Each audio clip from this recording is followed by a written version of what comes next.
Sports Dialogue podcast host Paul Edwards.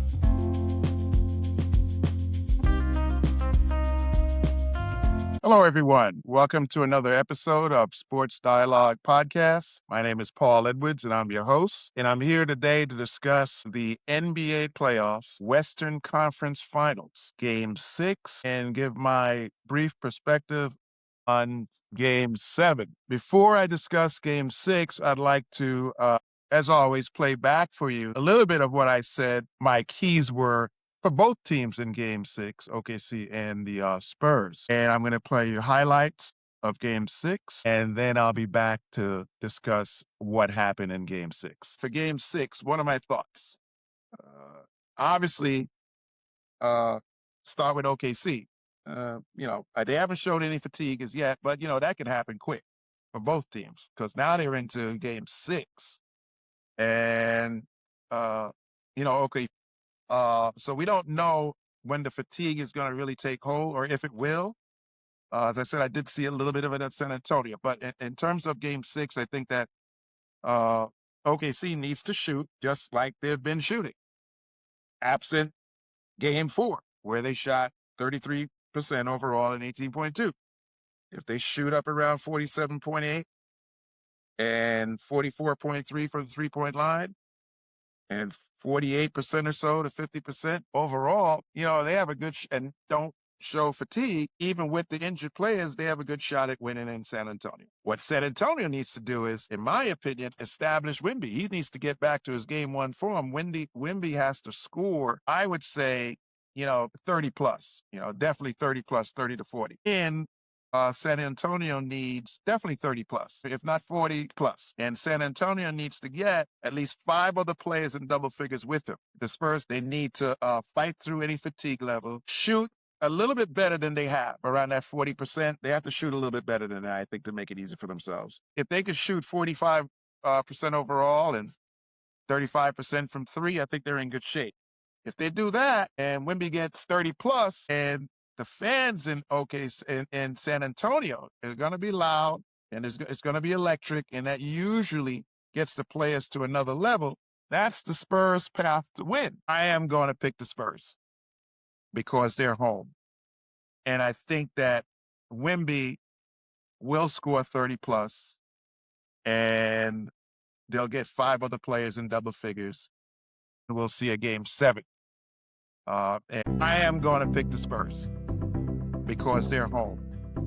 And I think that Wimby will score 30 plus, and they'll get 5 other players in double figures. And we'll see a Game 7. Kane attacking Fox. He had space because Wimby was away. Comes over to get a block. Kept alive to Holmgren for 3. Young says, I don't need anything here. We'll go one-on-one. Holmgren's waiting. Wimby's turning. For 2. 3 of 3. 8 points. John Bosco came before Game 4. Had a blessing for Luke Cornette on the sideline. Cornette had his best game of the series. Of course, they were invited back for 6. Wembanyama. Okay. Is there another one? Fox lines it up. Air ball. Chad Penning saves it. 1 second difference in the clock. Wimby. Castle. Got it. Just beat the clock. Fox secures it between 2 defenders. Castle finds Bryant out of the corner. To the basket. Man, I used to be able to jump like that when I was dunk on the 8-feet dunker. And Vassell does the same. And he barks at Holmgren. And here he goes, 7-4, running the floor. Castle, Chad Penning. It was a lopsided first quarter, lopsided third. Wimby, the block. And a quarter, even when they were caught napping at the end, San Antonio makes the play. They're going to do it. Look at the middle. Look where Harper is. Wide open flash, too. That's a zone breaker. Yeah. Rich Johnson would love to see his team keep the pedal down. Cornette! Who's the finish? Okay, so you saw what I said regarding OKC and the Spurs, what I felt that they had to do in game 6. And you saw the highlight. So let's start with the Spurs. They won game 6 in San Antonio. So let's see how they did compared to what I said. I said that Wimby had to really score 30 plus. And if we take a look, Wimby scored 28 points. So he was right around that 30-point mark. He came out scoring in the first half. I think, if I'm not mistaken, he had 22 in the first half. I could be off a point or two. But that would mean he only had 6 in the second half. I did notice some fatigue in Wimby, and that's primarily because he's really, really putting it all out there. I watch him carefully, not only on offense, but I watch him on defense.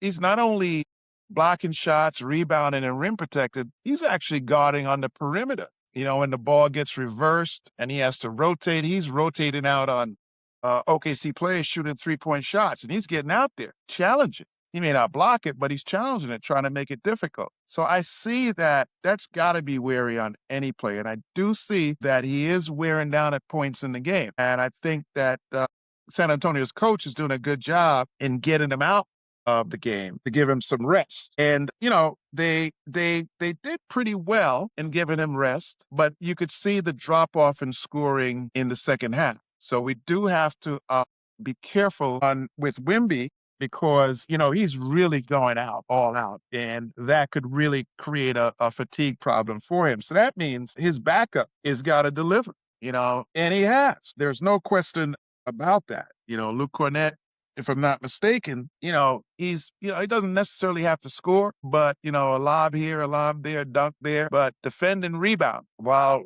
Wimby's on the bench. And I think he's doing a good job of that, and he has to keep it up in game 7 if, in fact, that the Spurs have a chance to win. I also said that you heard me say that the Spurs not only had Wimby needs to score 30 plus, the Spurs needed to get at least 5 other players in double figures. And that's critical because, you need scoring from different players. And let's see, they had 1, 2, 3, 4, almost had 5 other players in double figures. Johnson had 9 points, not 10. Vassell 12, Champagny 10, Castles 17, Wimby 28, and Harper 18, and Johnson 9. So they almost had 6 players, which I thought that they needed to get 5 other players in addition to Wimby. So they were almost there on what I said. And Wimby was almost at 30 points. And as far as their scoring, I did indicate that, as you heard me say, they needed to shoot about 45% overall from the field and about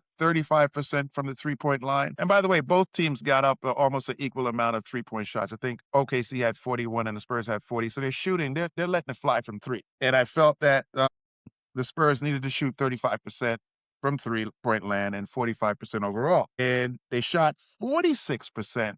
46.6% overall, and 36.6% from 3-point land. So they hit all the markets. Wimby had 30. You want to say 6 guys in double figures, and they shot over 45% from field goal percentage and 35 from 3-point land. So let's now and they won the ball game. Let's take, we'll get to game 7 in a minute. Let's see what Fox had. Let's take a quick look. He had 5 points, and I think that he's coming off that ankle injury, so I don't know how much that's affecting him, and he may have developed a little rust while sitting out, but, he's a big part of that team, and he's very capable. And if they're going to have a legitimate shot of winning Game 7, I think Fox, his point production, he hustles. There's no question about that, plays defense. His point production is going to need to be increased. He's a double-figure guy, easy. He's capable of taking the game over. So that's something I'm going to be watching for. But before we get to game 7, let's take a look back. You heard what I said about OKC. I thought OKC at home in games 1 and 2 shot it in game 1, 47 points from the field overall and 37% from 3. And in game 2, 47.9 overall and 36.1 from 3-point land. So they shot it pretty well at home. In game 2, overall, they went up almost 8 percentage points in shooting percentage, and they won that game at home. And then in game 3 away, they shot 48%, 0.1, and 42% from 3-point, 44% from three-point land. So in games 2 and 3, they shot at 47 and 48% overall, which is almost 50%, and 36% in game 2 and 44% in game 3 from three-point land. So they shot it pretty well in game 2 and 3, but in game 4, as I said earlier, they only shot 33% from the field, and they only shot 18.2%. And then going in, you heard me saying, going into game 6, if they shot it the way they shot it in games 2 and 3, they meaning OKC, I thought they had a good chance of winning. And if that was a one-off in game 4, but it seems it wasn't, because in game 6, OKC shot 37.2% overall and 25% from three-point land. And you remember, in games 2 and 3, they were 48% overall. And in game 2 and 3, they were 36 and 44% respectively in games 2 and 3 from three-point land. And they got down to 25 in game 6. So they didn't do what I felt they needed to do to win, particularly shooting. Their hustle is definitely there. There's no question about it. I mean, that team hustles, and they play defense, but they didn't shoot the ball well. So that's looking back at what happened in game 6 as to why I believe the Spurs won. The Spurs hit the mark. And these are just my opinions when I, set out my keys and marks. I'm sure everybody has their keys and marks, but, I was fairly accurate, as far as what I said both teams needed to do. So with that said, let's take a look at game 7 going into OKC tomorrow, which is Saturday. I think that's going to be a good game. There's no question about that. Let's talk about OKC first. I think if, you have experience in watching the NBA, whether you played or not, you just have a good knowledge of the game, you'd probably have to say, both teams are very good, very competitive, very talented, almost equally matched, if not very close to being equally matched. But you would say, you couldn't argue with someone that says, hey, listen, OKC is favored going into game 7. OKC has the edge because they're at home. That crowd really gets behind them. They play better at home. You can see that they shoot it better at home. On the road, game 4, as I said, game 4 and game 6, they shot 33% overall in San Antonio in game 4 and 37% overall in game 6. And if you look at game 2 at home and game 5 at home, in game 2, they shot 47.9%. They meaning OKC and 48%. So they're shooting about 48% at home overall. And then from the three-point land in game 2 at home, they shot 36.1%. And then in game 2 and then in game 5, they shot 43.8% from three-point land. So in game 2, they shot 36% from three-point land, and in game 5, 43.8%. And then in game 2 at home, they shot 47.9%, which is 48% at home, which is almost making half their shots. And in game 5, they did the same thing at home, 48.2%, which is almost making half of their shots. So they shoot better at home, OKC, is the point I'm trying to make. And they play defense, particularly in this series. I don't know what they're over the entire year, where they shoot better at home, and I suspect they do. I'm just referring to this particular series. They shoot better at home. They play defense. They're very handsy. They're tough. And I think what really bodes well for OKC, besides, their starters are going to do what the starters are capable of doing. Shea's going to get his. There's no question about it. Olgrim, Hartenstein with that push shot. They're there. There's no question about it. And, Dort, he's a big shot maker. He's a tough defensive player. But from my opinion, what could push it over the edge for OC is that bench. Specifically, Alex Caruso comes in and he's very effective. Carson Wallace, very effective, particularly on defense, Mr. Wallace. He's not the biggest guy in the world, but he puts his body in there and he gets his hands on the ball. And then McCain, he just comes in firing. So when the starters go to the bench and, Jalen Williams, when he's left open, if he knocks down those 3-point shots, they're very tough. And, I'm not even talking about J-Dub because, the injury, we're not so sure. I'm not so sure. I'd be talking about him a lot more if he's not injured, but I don't know what injury level he's playing with, what pain he's playing with, what percentage of health he is, whether he's 50%, 75%, 80%. I don't know. But it seems as if they're doing well with him not there. They would obviously do better if he was there, but they're doing well. And so I think that if those are the strengths of OKC. I think that the Spurs, looking at the Spurs, they're a young team. They have a lot of veterans on the bench, and they're a hungry team, and they're a very aggressive team. They shot in game one, when Wimby had 41 points, they shot 42% from the field and 30% overall. I don't think that will cut it in game 7, because unless OKC shoots the way they did in game 4 and game 6 in San Antonio, they're going to shoot, OKC is going to shoot around 48, 49 at home, based upon what they did in game 2 at home and what they did in game 5 at home. They shot, call it 47.9, which is 48% in game 2, and in game 5, 48.2%. And then from three-point line, 36 and 43% respectively in game 2 and game 5. So they're going to shoot it around 48%, unless something happens, and then so you're going to either see the 48% and the 44% shooting from OKC, or you'll see that 33% and 18% that we saw in San Antonio. I think you're going to see probably what they've done at home in this series. So the Spurs need to shoot it comparably. The Spurs need to carry that game 6 performance on the road to OKC, meaning they shot 46.6% in San Antonio in game 6 overall, and 36.6% from three-point land. If they can carry that into OKC and get Wimby, and he's got to be rested, there's no question about it. I see where you're going to have to rest him. So Cornette's going to have to give some pretty good minutes to back it up. But if we get Wimby with 30-plus, he's got to go 30-plus again for the Spurs to win. And that's a tall task. This is game 7. OKC, if I'm not mistaken, they go 10 deep. If I'm not mistaken, I see primarily the Spurs go 9. So I don't see the fatigue in the Spurs as yet. OKC. I did see a little bit in the Spurs, not as a whole, but as I said, I saw some fatigue in Wimby, and so everything would point to OKC prevailing in game 7. Everything meaning the depth, the bench, they're at home, the crowd, how they shoot at home versus on the road. So it's a tough call on my part. But I've been having a tough time saying the Spurs are going to lose. They just seem to shoot the ball. They just, they in the games that they lost in OKC, they were down and they cut it to 10, they cut it to 8, but they just weren't able to get over the hump. And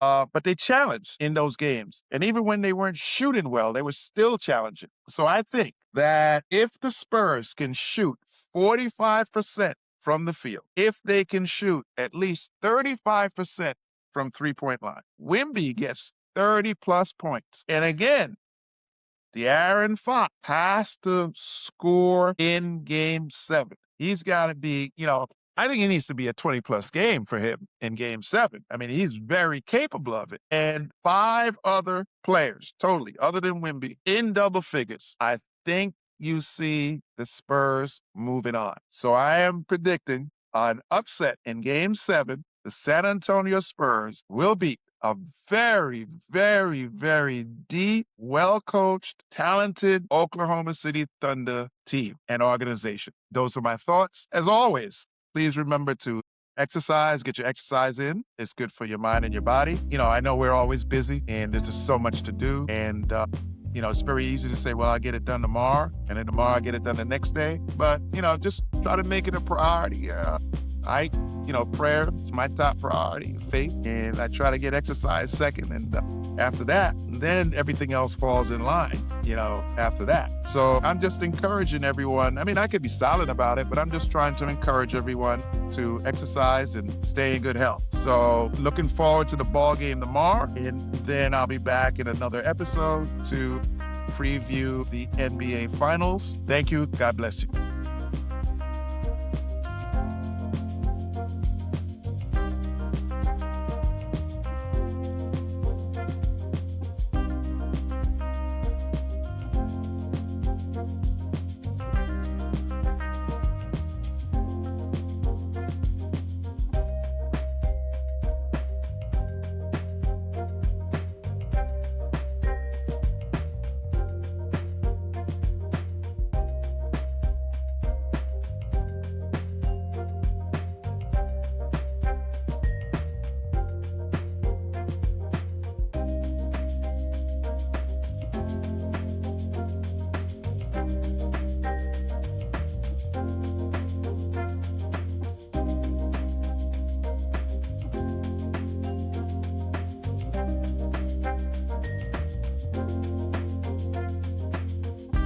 The Truth Plan shows us how to help to eliminate the inequities in affordable housing, unemployment, healthcare, education, the media, small businesses, access to capital, and much more. The Truth Plan also shows us how the elimination of these inequities also benefits the higher income community. The goals and objectives for equity are crucial in addressing the disparities that exist in our society. A primary focus must be on eliminating the racial, wealth, and equity gaps that disproportionately affect low-income and minority communities. This involves a comprehensive approach that includes ensuring access to affordable housing, improving employment opportunities, and enhancing healthcare access for underrepresented groups. By prioritizing these areas, we can create a more equitable foundation for all individuals, regardless of their background or economic status.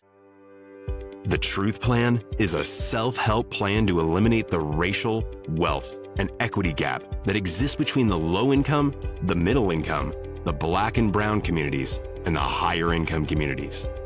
The Truth Plan believes that all communities should prosper. The success of the Truth Plan will help to eliminate the inequities between the aforementioned communities in the areas of affordable housing, unemployment, healthcare, education, the media, small businesses, access to capital, and more. The higher income communities will also benefit. Prosperity for all. Never settle for less.